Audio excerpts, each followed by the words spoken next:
You guys, I am going to turn 52 years old this month. Yes! Right? And you know what? I have still never needed algebra. It has not come up one time, right? And there's some information that would have been a little more helpful. Like, hey, Missy, every 3,000 or 4,000 miles, change the oil in your car, right? Or, hey, Missy, the interest on a credit card, it's not money they give you, right? Hey, Missy, that thing you do where you like cough and laugh without peeing a little, don't get used to that. It is not forever, right? It isn't. I sneezed when I was leaving the hotel to come see you fine people, and I was like, son of a bitch. Gonna have to go change, you know. And then I saw my hairdryer there on the counter. I was like, oh. You're welcome. It works great. It really does. Helpful hints with Missy. Yeah. Man, and I used to pick out my underwear based on what some guy would think of them, right? Like, oh, are these cute? Do these make my butt look good? Yeah. Now I pick out my underwear based on what the paramedics might think. Because you got this one moment to make an impression, you know? After your heart attack, it's like, well, she's, you know, kind of cute. Maybe a good time, but clearly very responsible and an excellent mother. That's what my underwear says about me, right? The topography's changing too. Like, it looks fine, but underneath here, it's like a melting snowman. These aren't even my boobs. I'm just wearing so much Spanx under here. This is like my muffin top. Like, just pushed up. My belly button is right here. Yeah. And doctor's appointments keep getting so weird, right? Like, now everybody wants to look up my butt. Like, I just walk in there and they're like, hey, your chart looks great, but we're gonna need to do a rectal exam. And I'm like, well, okay, but you know I'm just here to get my teeth cleaned, right? Like, this feels a little invasive, you know? And I can remember back when I used to like diet and exercise so I would look good naked. Mm-hmm. Now I have to diet and exercise just to stay alive. They're serious about that at the doctor's office, right? They're like, Missy, you gotta do something. It doesn't have to be much. Just go outside, take a walk, enjoy nature. And I'm like, I hate nature. I like the idea of nature. I don't like it when nature gets on me.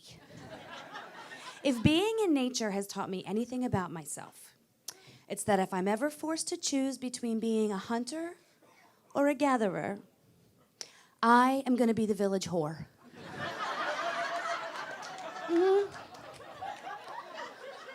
I did give it a try, though. I did. I dug out my old sports bra that I hadn't Marie Kondo'd yet, you know, and I'm like wrestling into this thing, and I'm sweating and panting. My Fitbit's yelling, abort, abort, abort. And I get it on. I got one arm pinned above my head, and one boob is sticking out of my armpit. And it's laughing at me. It's like, what sport are we gonna play? You know? Then I rolled into some yoga pants. Those are cute, right? They're cute. And I looked in the mirror and I was like, I wonder if a camel ever does lift up its paw and think, does that look like a... It does. It does. You're welcome that I didn't wear those for you tonight. You're welcome. Man, but ladies, what is our least favorite doctor's appointment? The gynecology, absolute. Just out of curiosity, has any woman in this room ever made it close enough to the end of the table on the first scoot down? Right? No woman in the history of gynecology has ever made it close enough to the end of the table on the first scoot down. It's like, no, come on, honey, scoot down. Nope, a little bit more, scoot down. I'm like, dude, my hoo-ha is on your face. You are sitting on a stool with wheels. You scoot up. I can't believe I got a pedicure for this, you know? they pull that speculum out of the ice bucket, it's like, he's like, oh, have you been doing your Kegels? I'm like, I could tow your car. Like, I could. It's like, is this comfortable? I'm like, all I know is if I cough once, you're gonna lose an eye. That's how this is gonna go down, you know? And I've been getting worried because I keep seeing the commercials for the transvaginal mesh. Have you seen those commercials, right? Nobody knows what it is or what it does, but it is falling out of women all over America. There is a woman in Texas who got $7.5 million because her mesh fell out. Right? The rest of us are just player Powerball. I'm like, get the mesh. Like, it's better odds. And the commercial says, millions of women are suffering in silence from vaginal erosion. I'm like, what? I know a lot of women. We don't suffer in silence about anything, you know? You guys, I'm Missy Hall. Thank you so much. Enjoy the rest of your show.